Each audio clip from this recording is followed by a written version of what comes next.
Bonjour, bonjour, le jardin des murmures. C'est depuis l'Andalousie que je fais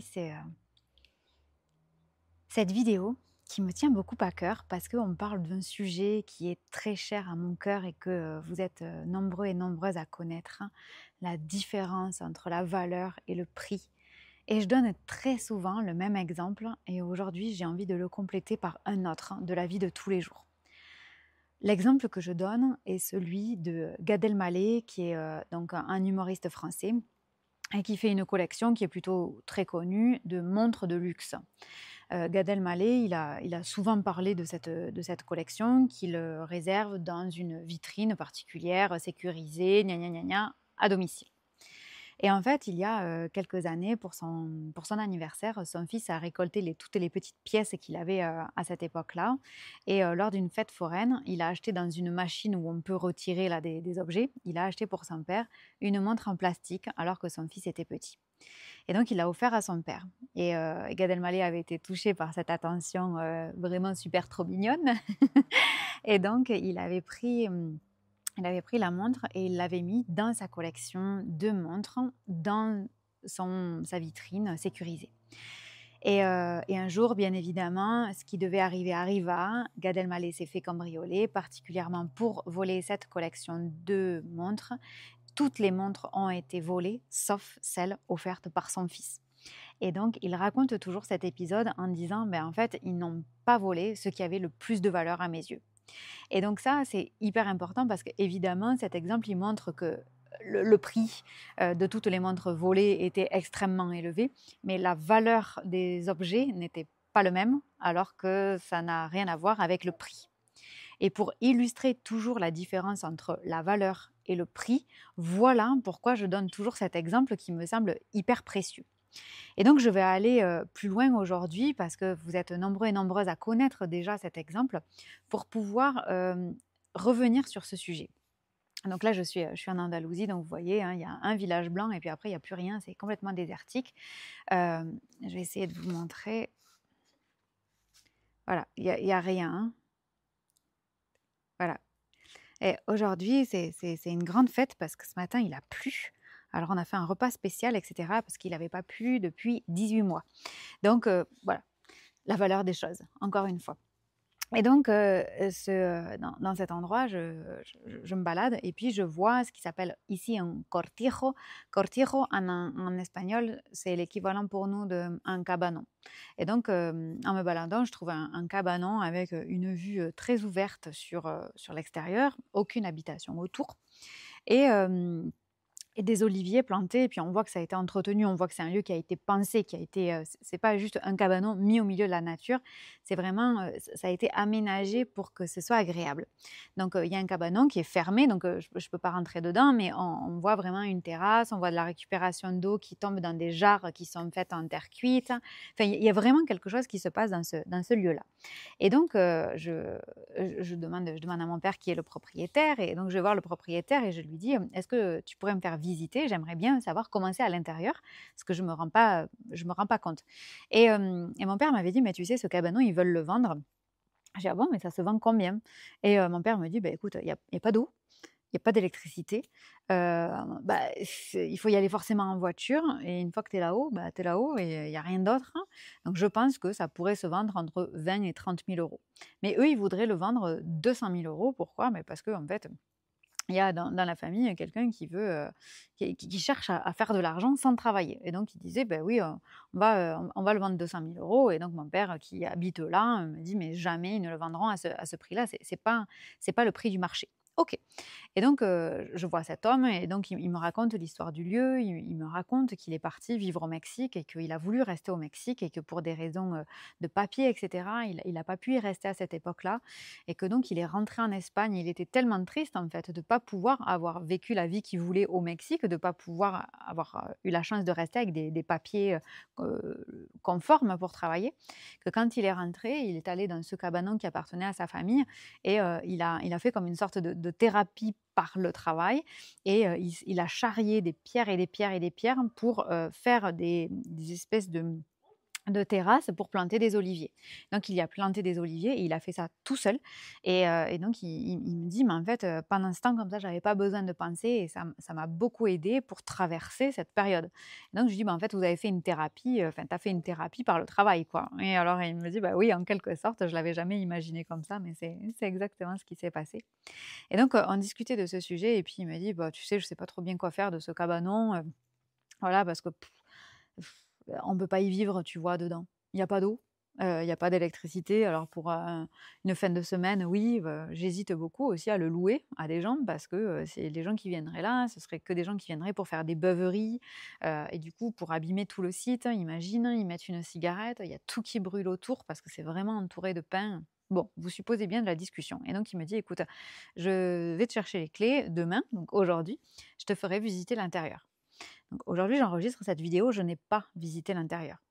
Et en fait, je lui dis: «Mais qu'est-ce que tu voudrais en faire?» Il me dit: «Bah, si je le vends, en fait, il faut que je le mette, que je le modifie pour qu'il y ait des gens qui puissent, vivre dedans. Il faut des toilettes». Alors eux, ils connaissent pas les toilettes sèches ici, c'est vraiment pas connu. Donc il dit: «Il faut mettre des toilettes, donc il faut une évacuation». Bon, donc ça, c'est pas possible parce qu'on peut pas le raccorder. Puis il y a pas l'électricité. Alors, bah, aujourd'hui, c'est normal d'avoir l'électricité, et en fait, je l'écoute et puis au bout d'un moment, je lui dis: «Est-ce que c'est envisageable pour toi si ce lieu est parfait comme il est?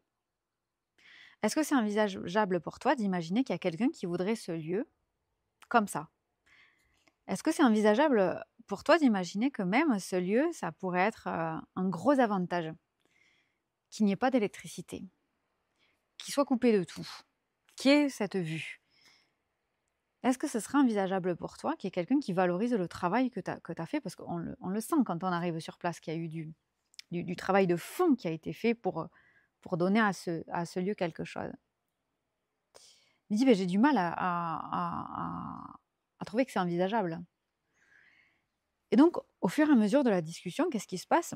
Je lui dis: «Mais tu sais, il y a des gens, par exemple, est-ce que tu pourrais imaginer, toi, qu'il y a un écrivain qui veuille, écrire un livre et qui habite dans une ville, voilà, avec le stress, le bruit, voilà, la famille et qui veuille se dire: «Beh, je vais faire un ermitage, je vais m'exclure un peu de la société et je vais aller dans un endroit où au contraire il n'y a pas de connexion ou, de connexion internet et mais j'ai une meilleure connexion avec moi, où j'ai une connexion avec la nature, où je vis au rythme de la nature, où je peux m'éclairer à la bougie et où en fait je cherche justement un espace de déconnexion». C'est là que vous allez voir que je suis projecteur jusqu'au bout. Ensuite, je vois qu'il commence à s'intéresser, à ce que je lui dis. Je dis: «Est-ce que tu pourrais imaginer qu'il y ait par exemple, un couple qui se sépare et puis, le monsieur ou la dame, il a envie d'un temps pour lui, de prendre, une semaine de bilan?»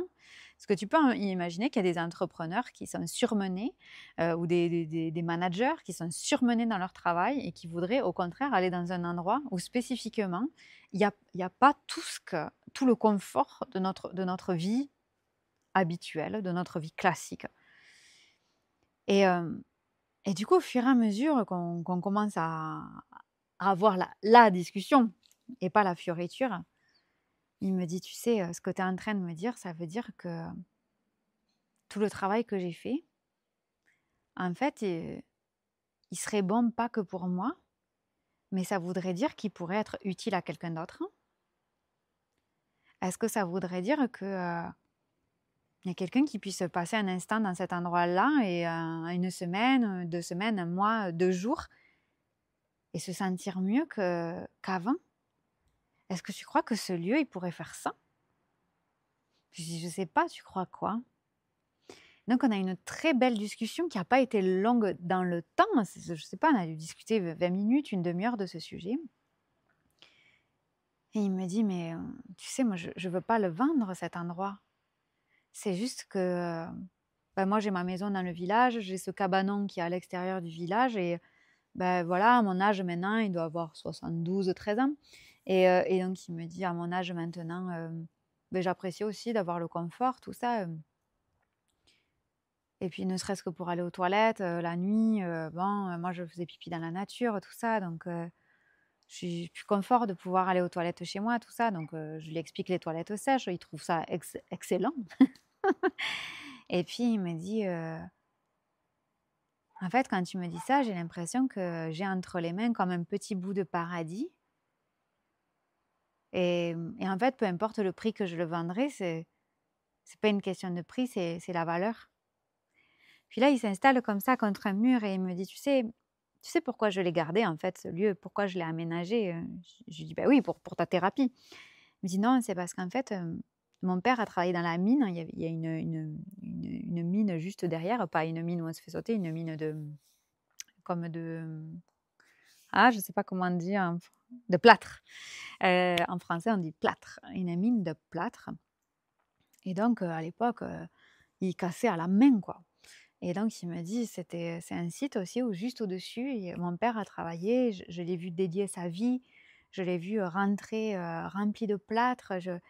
C'est mon histoire, en fait. En fait, j'ai pas acheté, j'ai pas rénové ce lieu, j'ai voulu racheter l'histoire, j'ai voulu racheter le fait que grâce au travail qu'il avait pu faire, moi, j'ai pu survivre. Et du coup, je suis toujours là et j'ai voulu lui rendre hommage. Et donc, on s'est mis plutôt à discuter de la valeur que du prix. Et alors, je lui dis, ben, j'ai entendu que dans ta famille, ils voulaient le vendre 200 000 euros. Il me dit, mais ça vaut pas 200 000 euros. Ça vaut, ça vaut rien parce qu'en fait, les gens qui, quand ils vont l'acheter, dans la négociation, ils vont dire qu'il n'y a pas l'électricité, qu'il n'y a pas les panneaux solaires, qu'il n'y a pas l'eau, qu'il n'y a pas des toilettes, qu'il n'y a pas l'évacuation. Et ils vont toujours trouver quelque chose à redire pour négocier le prix bas. Mais moi, ça a tellement de valeur à mes yeux. Et donc, je disais, et toi, qu'est-ce qui a de la valeur? Parce qu'il me dit, mais je pourrais le louer à des gens comme ça qui veulent s'extirper du monde, le louer à des gens qui veulent passer un temps tranquille, ou au contraire, la plus grande richesse, ce serait de ne pas avoir l'électricité. Bref, début de la discussion. Il me dit, mais ça, je ne l'avais jamais vu avant cette discussion avec toi, mais moi, je ne sais pas faire ça. Je dis, mais moi, je veux bien t'aider à l'expliquer, tout ça en anglais, en français, en espagnol, voilà, parce que chacun son talent, hein. Mais je dis, moi, je veux bien t'aider à l'expliquer, ça. Mais après, sur place, c'est toi qui vas venir ouvrir, qui va... Elle me dit, oui, oui. Et puis, il me dit, tu sais, en fait, là, il n'est plus du tout question de savoir à quel prix je pourrais le vendre ou le louer. Parce que moi, ce que je veux en vrai, c'est changer la vie des gens. Je voudrais que ce lieu, il permette à d'autres gens ce que moi-même j'ai vécu, c'est-à-dire de passer une étape de leur vie. Je voudrais que, peut-être qu'ici, ils vont venir pour aller faire du trail dans la montagne, peut-être qu'ils vont venir pour faire du yoga dans la nature, de la méditation parce qu'il n'y a pas de bruit, peut-être que ça va être pour prendre des photos, peut-être que ça va être pour assister au coucher de soleil, peut-être que ça va être pour rien faire, pour écrire, pour se reposer, pour dormir, pour moins manger, pour voilà. Et en fait, ça va les faire transitionner d'une étape à une autre. Et j'ai dit, combien ça vaut ça? Il me dit, ça, je ne sais pas. Mais pour moi, ce serait immense de voir de ma vie vivante, quoi, de mon vivant, que ça ait pu servir à plus de personnes qu'à moi-même. Ça, c'est la valeur. Ça, c'est la valeur. Et à la fin de la discussion, il me dit, en fait, peu importe le prix que je pourrais le louer à quelqu'un pour faire passer, parce que ça pourrait être un très gros prix ou un petit prix, l'important, c'est ce que cette personne va vivre dans ce lieu-là. Valeur, prix. Valeur, prix. OK? Cet exemple, il est là pour nous rappeler, je me mets dedans, c'est pas pour vous rappeler, c'est pour nous rappeler la différence entre la valeur et le prix. Et en fait, on met un prix sur les choses qui n'ont aucune valeur, dans le sens où ça vaudrait des milliers ou ça vaudrait rien. Et on a été habitué dans l'entrepreneuriat à fixer des tarifs, par exemple en faisant une étude de marché concurrentiel et en se fixant par rapport aux tarifs des autres, aux tarifs de ce que les gens ont pu payer jusque-là. Ok.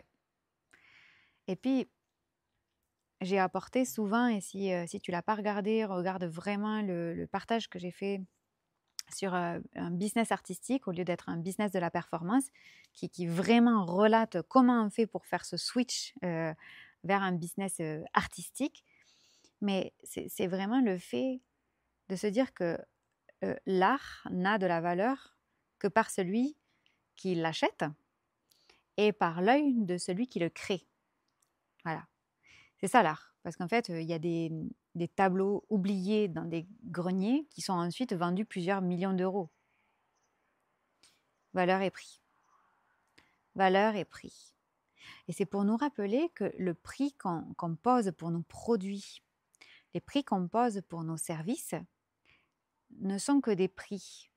Ils ne disent rien de la valeur. Voilà. Moi, aujourd'hui, l'un de mes clients historiques est en train de perdre son épouse. Et je lui ai fait un petit message. Et il m'a dit, tu peux pas savoir comme avoir ta présence depuis tant d'années dans les bons et les mauvais moments a de la valeur pour moi. Les bons moments, c'est quand on a vendu son entreprise à 8 millions d'euros. Ça, c'était un bon moment. Le bon moment, c'est quand il a trouvé le repreneur. Le bon moment, c'est que quand on est passé, on était 3, on a fait des recrutements ensemble qui ont fait une belle entreprise. Il y avait une petite 50aine de salariés. Ça, c'était génial. C'était génial. Puis il y a eu les moins bons moments. Le cancer de son épouse, sa maladie à lui, puis la rémission, puis, et puis lui, sa guérison. Il a fait des études, de très longues études de théologique en même temps qu'il gérait son entreprise. Il y a eu le bon moment où il y a quelques mois, il a été nommé, je sais pas, sacré, je sais pas comment on dit, diacre, où j'étais là. Et puis là, il y a ce moment-là, qui est un moment malheureux, triste. Quelle valeur ça a, ça, d'être là au long cours, même si c'est plus un client avec lequel je travaille aujourd'hui, puisqu'il travaille plus, il est à la retraite, il travaille plus pour ces entreprises-là, il travaille autrement pour sa communauté, tout ça. Quelle valeur ça a d'avoir des gens sur qui on peut compter, quels que soient les bons moments. Valeur prix. Et donc, vraiment, c'est un rappel pour se dire attention, attention, qu'on fasse toujours, chaque jour la différence entre le prix qu'on a posé sur quelque chose et la valeur que ça a. Et en gros, n'importe quel prix ne ferait de toute façon pas état de la valeur. Et j'ai envie de raconter un dernier exemple que j'ai vécu avant de conclure sur ce que je vis aujourd'hui. Quand je dis aujourd'hui, c'est vraiment aujourd'hui, cette semaine. C'est un jour, j'ai payé un accompagnement de 10 000 euros. C'était un accompagnement de 3 mois. À ce moment-là, c'était énorme pour moi. Et je me souviens, j'ai payé sur PayPal depuis mon téléphone parce que ça ne marchait pas depuis mon ordinateur. Et je me disais, mais dans quel monde on vit où je suis en train de payer 10 000 euros? Je suis en train de payer 10 000 euros depuis mon téléphone, quoi. Quand j'ai payé ça, j'avais de l'argent de côté personnel, mais je crois qu'il me restait 500 euros sur le compte de l'entreprise après cet investissement. Donc, en gros, j'avais vraiment besoin d'avoir un retour sur investissement pour me sentir sécurisée pour la suite du développement de l'entreprise. Et en fait, cette personne m'envoie un très long questionnaire à remplir et elle me dit, écoute, de toute façon, on aura notre rendez-vous de coaching tel jour, telle heure, mais d'ici là, ça serait vachement bien que tu le remplisses. Donc, j'y mets beaucoup de cœur, quoi. Puis je remplis tout en anglais parce que je me fais beaucoup accompagner en anglais. Non pas parce que je crois qu'ailleurs c'est mieux, mais parce que c'est ça qui fait, voilà. Je ne choisis pas en fonction de la provenance, je choisis en fonction de ce que je ressens de la personne. Voilà. Et donc, je fais ce questionnaire avec sérieux et je le partage avec mon amie Gina, dont je parle très souvent, ma meilleure amie. Et puis, elle me dit, c'est très bien ce que tu as écrit, c'est tout ce qu'on sait déjà. Bah oui, c'est un questionnaire pour répondre à Suzy, cette coach, comme ça, elle me connaît déjà maintenant, oui. Elle me dit, ouais, enfin, en fait, tu lui as raconté ce que tu sais déjà, mais peut-être que ce questionnaire, il pourrait te permettre de te re-questionner un cran plus loin. En fait, une très belle discussion avec Gina où je lui dis, en fait, je viens de payer 10 000 € et je suis en train de répondre à ce questionnaire à la hauteur d'un questionnaire genre de prise de contact. Et tu as raison. En fait, j'ai payé 10 000 €. La valeur de ce questionnaire, elle est à 10 000 €. Ce questionnaire vaut 10 000 €. Et donc, comment je réponds différemment si ce questionnaire vaut 10 000 €? Je dis, je pense que je répondrai pareil. Pareil. Donc, je reprends à zéro. Genre, j'avais déjà résumé, moi. Genre, il devait y avoir 20 pages. Un petit résumé de 20 pages. Et donc je me dis, je vais le reprendre. Je vais le reprendre et je vais le faire à la hauteur de 10 000 €. Qu'est-ce que ça donnerait? Et en fait, ça a nécessité, pour moi, un meilleur positionnement, un meilleur ancrage, des questions plus concrètes, des questions plus incisives, des questions plus directes, des questions plus sharp, des réponses plus sharp, des choses où je dis voilà l'erreur, voilà ce que j'ai compris, voilà ce que je veux, pim, pim, pim, pim. Pourquoi? Parce qu'en fait, je suis là pour avancer. Je ne suis pas là pour te raconter qui je suis. Je suis là pour te raconter où je veux aller. Et donc, pas qu'est-ce qu'il me faut changer, mais où est-ce qu'il me faut mettre de la lumière à l'intérieur de moi pour me connecter à ça? Parce que si je vois ça, c'est que je l'ai déjà un peu à l'intérieur de moi. J'ai forcément un bout, sinon je ne l'imaginerais même pas. Donc, si j'ai un peu de ça en moi, ben, ça me demande d'allumer la lumière. Mais il est où l'interrupteur? Aide-moi à trouver l'interrupteur de ça. Et je te raconte pas qui je suis. Je te raconte où je vais. Toi, tu vas m'aider à y aller. Parce que tu es là pour m'accompagner. T'es pas un lecteur pour lire où j'en suis. OK? Donc, voilà comment je réponds à ce questionnaire. En fait, ce questionnaire change tout. J'ai fait 10 000 € 5 jours plus tard. Voilà. J'ai un client, en fait, qui me pose la question, qui me dit, Laetitia, est-ce que tu pourrais regarder? J'ai fait une petite étude de marché. Est-ce que tu pourrais me donner un double avis? Et là, je vois son truc, c'était un torchon, c'était l'horreur. Je me suis dit, mais s'il prend ses décisions business sur ça, mais il va droit dans le mur. Et donc, j'ai dit, mais écoute, là, ça va pas du tout. Il faut qu'on le retravaille ensemble. Et donc, dans la discussion, j'en parle à Suzy en question. Elle me dit, OK, du coup, le prix, ça va être combien? Je lui dis, non, mais rien du tout. Je vais y passer 2 heures, rien du tout. Elle me dit, d'accord, mais si ça lui évite de mettre dans le mur 35 salariés et une boîte à 8 millions d'euros qu'il vient de racheter, puisque là, j'étais maintenant avec le racheteur, ça vaut combien?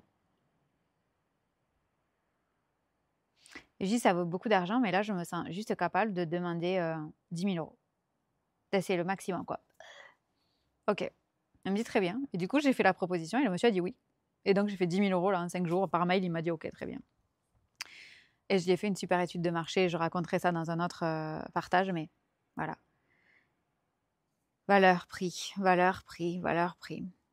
La question aujourd'hui et la conclusion, c'est que moi, je me trouve être dans un espace aujourd'hui où j'en suis là.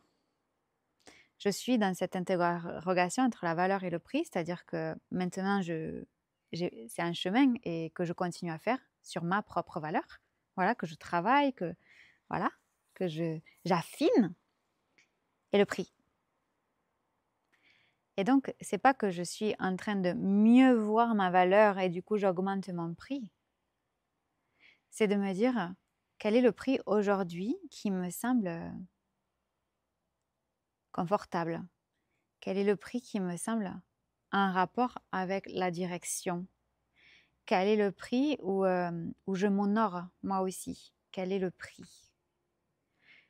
Non pas pour le mettre en rapport avec ma valeur, non pas pour m'écraser non plus, parce que parfois on met des prix, puis après on se sent totalement écrasé par ce prix-là et on se dit il faut que je donne beaucoup plus pour ce prix-là. Donc c'est pas ça, mais c'est quel prix aujourd'hui, non pas pour coller avec ma valeur, parce qu'après on va confondre prix et valeur, mais c'est quel est le prix sans prendre en compte la valeur. Quel est le prix que j'appose sur ça? Parce que quand on a un business artistique, c'est ce qu'on va faire vivre à l'autre grâce à notre produit ou grâce à notre service. C'est l'expérience qui va faire la différence. c'est notre présence, notre énergie. C'est pas ce qu'on va faire, c'est ce qu'on va faire vivre. Et donc le prix dans ce genre de business, on peut le mettre à 0, on peut le mettre à 100 000. Ça n'a aucune espèce d'importance. Et la même chose, on peut la mettre à 0 ou à 100 000. Parce que réellement, cette discussion que j'ai eue avec ce monsieur pour le cabanon, ça aurait pu très bien être une discussion du boudoir. Hein. Mes clients du boudoir vont dire, bah oui, c'est tout à fait le genre de discussion qu'on a. Mais là, lui, il n'a pas payé. Pourquoi lui, il ne paye pas et mes clients, ils payent? Dans le boudoir, vu que chacun choisit son prix, j'ai des gens qui payent des prix différents, mais personne ne sait quel prix payent les autres. Et moi, je suis la même personne. Je fais la même chose.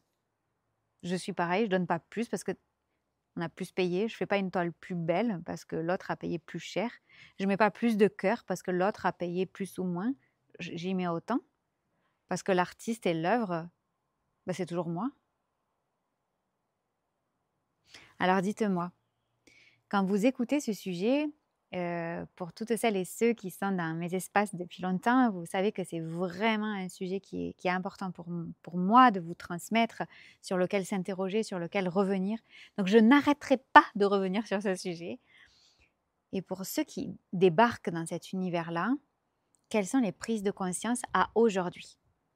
Parce que qu'est-ce que vous apprenez de nouveau aujourd'hui? Qu'est-ce que dans la fréquence de cette voix-là que j'ai aujourd'hui, vous avez appris, compris, ancré, modifié? Quel regard neuf vous portez? Vous me l'écrivez en dessous? Ça me fera plaisir de savoir. Et qu'est-ce que ça vous amène à prendre comme décision? Quelle décision vous avez envie de prendre après avoir écouté ces paroles? Voilà. Le temps se gâte. Je sens quelques gouttes de pluie tomber, c'est absolument merveilleux. Et je vous remercie du fond du cœur. Les mando muchos besos y les quiero mucho. Hasta luego.